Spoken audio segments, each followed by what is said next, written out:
3 वर्षापासून सक्षम टाटेचा आणि माझं प्रेमसंबंध होते. माझ्या घरच्यांना ते मंजूर नव्हते. त्यासाठी त्यांनी त्याचा असा घात केला. कुणी काल काल कुणी त्याच्यावर म्हणजे वार केला? माझे वडील गजानन मामेडवार आणि माझे 2 भाऊ हिमेश मामेडवार आणि साहिल मामेडवार. कशाला गेला होता हा, बाहेर कशासाठी गेला होता आणि त्याला कसं म्हणजे प्लॅनिंग करून घेतलं? हे सक्षमवर MPD पडली होती, तर त्याने सुटून आल्यापासून माझ्या घरचे त्याचा गेम लावण्यावरच होते.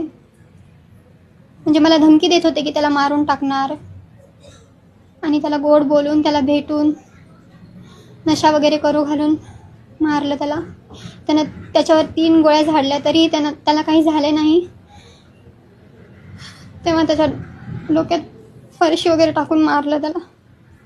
हा विरोध नेमका कशामुळे? आमचं प्रेम होतं आणि माझ्या पप्पांना मंजूर नव्हतं.